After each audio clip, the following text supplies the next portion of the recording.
Biz davam edirik, hörmətli səhər tamaşaçıları, elə daxili logistikamız da yaxşı inkişaf edir. Eyni zamanda sərnişin qatarlarından tez-tez biz sizə məlumatlar çatdırırıq və nə xoş bizə ki, artıq bu yaxınlarda elə nəinki Bakıdan, eyni zamanda Gəncə, Qəbələ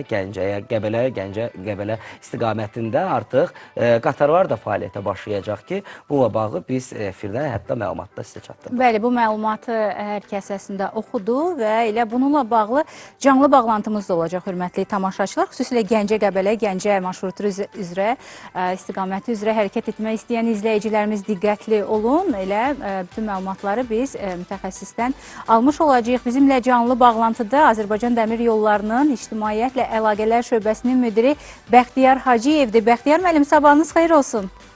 Sabahınız xeyir. Xoş gördük, xoş eşitdik, elə deyək. Xoş gördük Bəxtiyar müəllim və yeni marşrut açılıb əlbəttə ki. İstədik elə bu barədə məlumatı, detalları sizdən eşidək. Bəli, yanvarın 12-sindən etibarən ilk dəfə Azərbaycan Dəmir Yolları Gəncə, Qəbələ, Gəncə marşrutu üzrə sərnişin daşımalara başlayacaq. Bu bizim ilk regional daxili marşrutdan sonra, yəni bilirsiniz ki, bunun əvvəl Gəncə Mingəçevir olmuşdu. Bu da Gəncə, Qəbələ, Gəncə artıq ikinci region daxili marşrut olacaq. Məqsəddə məhz bölgələrdə nəqliyyatın əlçatanlığını təmin etməkdir, regionlar arası nəqliyyat bağlantısının genişlənməsinə xidmət etməkdir. Çünki bilirsiniz ki, Azərbaycan Dəmir Yollarında bir çox marşrutlar Bakıya və Bakı istiqamətindədir. Bakıda və Bakı istiqamətində. Bu isə artıq ikinci region daxili marşrutdur. Gəncə, Qəbələ, Gəncə, Mingəçevirdən sonra. Qiymətləri deyim, ən maraqlı doğru hissələrdən biridir. Gəncə, Qəbələ istiqamətində 4 manat 30 qəpik, Ləki Qəbələ istiqamətində isə 1 manat 70 qəpik təşkil edəcək.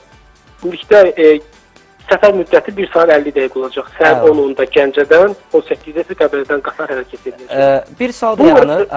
Bəxtiyar bəy, bax, istərdik ki, biletlərlə bağlı məlumat əldə edək. Çünki hər kəs qeyd edir ki, mobil tətbiq vasitəsilə biletləri əldə edə bilərsiniz. Və sayt üzərindən. Həm Azərbaycan Dəmir Yolları rəsmi saytından rahat şəkildə şəxsi kabinet yaratmaqla istənilən istiqamətdə bilet əldə etmək olar. Eyni zamanda AD mobil tətbiqini yükləyərək qeydiyyatdan keçirib rahat şəkildə necə deyirlər, evdə oturaraq kassaya gəlmədən, vaxt itirmədən, növbədə dayanmadan rahat şəkildə bilet əldə etmək olar. Bax, onu sizdən soruşacaqdıq ki, Bəxtiyar bəy, əslində, bax, misal üçün, mən Bakıdayım, amma bu reys üzrə mən bilet əldə etmək istəyirəm. Nə mobil tətbiqim var, ya da ki, bəzi insanlar var ki, onlar istifadə edə bilmirlər bunu və kassalara yaxınlaşıb, Bakı, misal üçün, məsələ vağzalından əldə edə bilərmi bu biletləri? Bəli, həm dəmir yol kassalarından, məkandan asılı olmayaraq, İstənilən yerdən əldə edə bilər. İstənilən istiqamətə, o cümlədən bu yeni açılmış istiqamətə biletləri əldə edə bilər. Artıq dünəndən bilet satışı açılıb. Mən xüsusi bir məqamı vurğulayım. Bu marşrutun üstünlüyü nədən ibarətdir? Qısa olaraq deyim. Bilirsiniz ki, Bakı, Qəbələ, Bakı marşrutları həftə sonra fəaliyyət göstərir. Lakin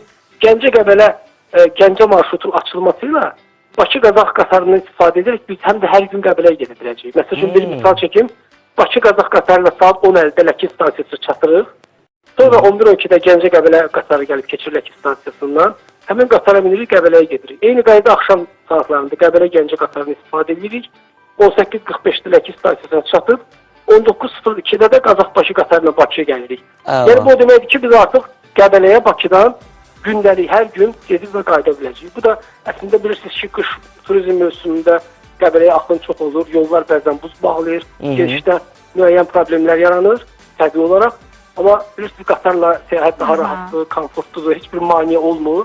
Və bu da o demək ki, bu Qəbələnin turizminə də böyük Bəli, əslində həm turistlər üçün, xarici turistlər üçün, eyni zamanda yerli turistlər üçün bu əlverişli bir addımdır və təşəkkürümüzü bildiririk. Çox sağ olun, Bəxtiyar müəllim.